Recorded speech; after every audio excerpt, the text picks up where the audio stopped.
Good morning students. आज हम cytoplasm के बारे में स्टडी करेंगे और कुछ सेल ऑर्गेनल्स के बारे में भी हम जानेंगे। ठीक है।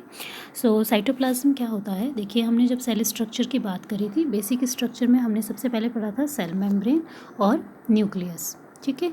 इस सेल मेम्ब्रेन और इस न्यूक्लियस के बीच में जो ये वैकेंट स्पेस है, ये एक्चुअल में वैकेंट नहीं होता है। इसमें एक फ्लूइड फिल रहता है और इस फ्लूइड को साइटोप्लाज्म कहते हैं।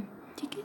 तो यही हमने आज लिखना है। तो आपने हेडिंग में लिखना है, जो तीसरा मेन फीचर है किसी भी सेल स्ट्रक्चर का, वो है साइटोप्लाज्म। आपने लिखना है it is the fluid content inside the plasma membrane. Plasma membrane के अंदर का फ्लूइड है। नेक्स्ट पॉइंट लिखना है it contain many specialized cell organelles. Each of these organelles performs a specific function for the cell. यानी जो ये cell का स्ट्रक्चर है, इसमें जो साइटोप्लाज्म है, इसमें बहुत सारे छोटे छोटे सेल ऑर्गेनल्स प्रेजेंट होते हैं और ये ऑर्गेनल्स सेल के लिए स्पेसिफिक फंक्शंस करते हैं। जैसे हमारी बॉडी में बहुत सारे ऑर्गन्स होते हैं जो कोई ना कोई एक मेजर काम के लिए उनको असाइन है, उसी तरीके से साइटोप्लाज्म में भी सेल ऑर्गेनल्स प्रेजेंट होते हैं जो सेल के लिए इंपॉर्टेंट फंक्शन करते हैं। ठीक है।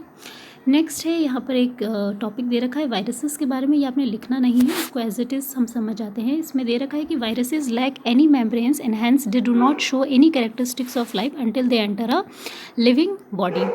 इसका मतलब ये है कि जो वायरसेस होते हैं, उनकी बॉडी में जो सेल होता है, मतलब उनकी सेल में कोई मेम्ब्रेन नहीं होती है, इसलिए वो नॉन लिविंग की तरह बिहेव करते हैं।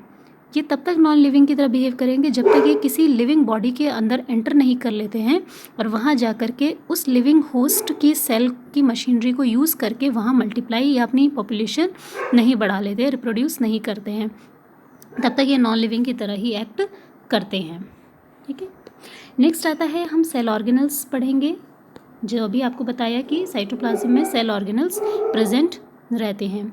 जैसे सेल के बहुत सारे ऑर्गन्स ऐसे, जैसे सेल हमने पढ़ा तो इसमें कई सारे ऐसे थे कि सबकी अपनी अपनी मेम्ब्रेन प्रेजेंट थी। जैसे सेल की मेम्ब्रेन, सेल मेम्ब्रेन, न्यूक्लियस की मेम्ब्रेन, न्यूक्लियर मेम्ब्रेन। इसी तरीके से जो सेल ऑर्गेनल्स होते हैं, most of the cell organelles का अपना मेम्ब्रेन होता है।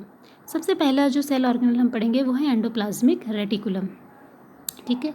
इसका स्ट्रक्चर तो कुछ इस तरीके से होता है, जैसे सेल होता है, सेल के न्यूक्लियस से ही अटैच रहते हैं और इस तरीके से ये एक नेटवर्क बनाते हैं। ये लॉन्ग ट्यूब्यूल्स और वेसाइकल्स का एक जाल जैसा, नेटवर्क जैसा स्ट्रक्चर रहता है। ठीक है। इसमें से कुछ एंडोप्लाज्मिक रेटिकुलम ऐसे होते हैं जो हमें रफ दिखाई देते हैं, यानी उनकी सरफेस पे हमें कुछ और भी दिखाई देता है, और कुछ एंडोप्लाज्मिक ऐसे होते हैं जो एकदम प्लेन दिखाई देते हैं, जिन्हें हम स्मूथ एंडोप्लाज्मिक रेटिकुलम कहते हैं। ये रफ एंडोप्लाज्मिक कहलाते हैं क्योंकि इनकी सरफेस रफ होती है। अब इनकी सरफेस रफ होती है बिकॉज दे हैव राइबोसोम्स, क्योंकि जैसे माला होती है, कोई भी मोती की माला होती है तो उसमें क्या लगे रहते हैं, बीड्स लगे रहते हैं। उसी तरीके से इनकी सरफेस पे राइबोसोम्स लगे रहते हैं, जिसकी वजह से इनका स्ट्रक्चर कैसा दिखता है, रफ दिखाई देता है। तो आपने लिखना है एंडोप्लाज्मिक रेटिकुलम के लिए, it is a large network of membrane bound tubes and sheets. Next point, there are two types of ER, rough endoplasmic reticulum and smooth endoplasmic reticulum. Next point आपने लिखना है rough endoplasmic reticulum यानी RER has particles called ribosomes attached to its surface. उनकी surface पे ribosome attach रहते हैं, इसीलिए उन्हें RER कहते हैं। सरफेस के बाद फुल स्टॉप नहीं करना, विच लिखना, which are the sites of protein manufacture. Very important है कि RER में जो राइबोसोम्स लगे रहते हैं या अटैच रहते हैं, ये राइबोसोम्स वहाँ प्रोटीन का सिंथेसिस करते हैं। तो सेल के अंदर प्रोटीन कहाँ सिंथेसिस होती है, रफ एंडोप्लाज्मिक रेटिकुलम में। इसके बाद अगर हम देखें स्मूथ एंडोप्लाज्मिक रेटिकुलम का फंक्शन, तो it helps in the manufacture of fat molecules और लिपिड्स। ये फैट के मॉलिक्यूल्स या लिपिड के मॉलिक्यूल्स को सिंथेसाइज करता है SER यानी स्मूथ एंडोप्लाज्मिक रेटिकुलम। और ये जो फैट, लिपिड्स या जो प्रोटीन है, जो दोनों मिलके बना रहे हैं RER और SER, ये दोनों के दोनों सेल को बनाने में, सेल की मेम्ब्रेन बनाने में हेल्प करते हैं। कुछ लिपिड्स ऐसे होते हैं, कुछ प्रोटीन ऐसे होते हैं जो सेल की मेम्ब्रेन बनाने में हेल्प करते हैं। इस प्रोसेस को मेम्ब्रेन बायोजेनेसिस कहते हैं। कुछ प्रोटीन्स और सिंथेसिस हमारी बॉडी में एज इन एंजाइम्स और हार्मोन्स के तरीके से भी काम करते हैं। ठीक है। इसके तो एक तरीके से हम ये कह सकते हैं जो हमारा एंडोप्लाज्मिक रेटिकुलम है ये एक तरीके से रास्ता है, एक पाथ है या चैनल है जिसके थ्रू मटेरियल्स क्या हो सकते हैं वहाँ सिंथेसाइज होते हैं और उसके बाद जो और सेल साइटोप्लाज्म है वहाँ पर जा कर के क्या हो जाते हैं, रिलीज़ हो जाते हैं।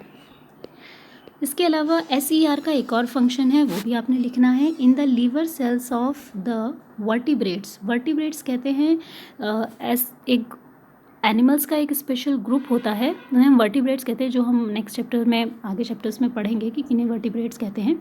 उसके एग्जाम्पल ह्यूमंस भी होते हैं। हमारी बॉडी में जो लीवर सेल्स होते हैं वहाँ SER plays a crucial role in detoxifying many poisons and drugs. अगर हमारी बॉडी में पॉइजन या किसी भी ड्रग का लेवल बहुत ज़्यादा होता है तो उसे डिटॉक्सिफाई करने के लिए यानी सेल से रिमूव करने में भी smooth endoplasmic reticulum important role play करता है। ठीक है, इसके बाद आते हैं नेक्स्ट सेल ऑर्गेनल के बारे में जो है गोल्जी एपरेटस। थोड़ा सा उसका स्ट्रक्चर देखें तो गोल्जी एपरेटस का स्ट्रक्चर ऐसे होता है। ठीक है, ये एक तरीके से जैसे शीट्स होती हैं, कागज़ों की शीट अगर एक के ऊपर एक रख दी जाए तो ये एक दूसरे के ऊपर इस तरीके से स्टैक में अरेंज रहते हैं। बहुत ही थिन और फ्लैट इनका स्ट्रक्चर होता है। तो आपने इसके लिए सबसे पहले लिखना है गोल्जी एपरेटस लिखेंगे, फिर लिखेंगे it was first described by Camillo Golgi. Camillo Golgi ने इसको सबसे पहले डिस्क्राइब करा था। सेकेंड पॉइंट लिखेंगे आप, it consist of a system of membrane bound vesicles, flattened sacs arranged approximately parallel to each other in the stacks called cisterns। और वो जो उनका पैटर्न होता है वो एक के ऊपर एक अरेंज रहते हैं, उस पूरे बंडल को हम क्या कह सकते हैं, सिस्टर्न कहते हैं। ठीक है, नेक्स्ट आता है इसका मेजर फंक्शन क्या है।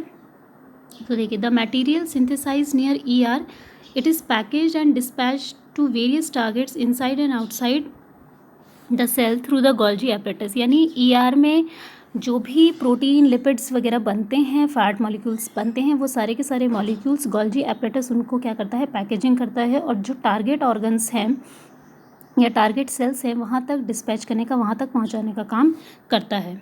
ठीक है, सेकेंड आप ये लिखेंगे, its function include the storage, modification and packaging of products in a vesicles. ये सेम वही बात है कि स्टोरेज करने में अगर किसी भी मॉलिक्यूल में कोई इसका साइज़ चेंज करना है उसका मॉडिफिकेशन हो जाता है, पैकेजिंग हो जाती है। ठीक है, ये सारा काम होता है। नेक्स्ट फंक्शन है complex sugar may be made from simple sugar in the Golgi apparatus. यानी सिंपल शुगर से कॉम्प्लेक्स शुगर भी बनाई जाती है गोल्जी एपरेटस में ही। नेक्स्ट है Golgi apparatus is also involve in the formation of lysosomes. जो गोल्जी एपरेटस है वो लाइसोसोम्स बनाने के लिए भी इम्पॉर्टेंट है, यानी लाइसोसोम गोल्जी एपरेटस से ही बनते हैं और लाइसोसोम भी हमारे क्या है, एक और सेल ऑर्गेनल ही हैं। तो आज की डेट में आपने इतना काम कॉपी में कंप्लीट करना है।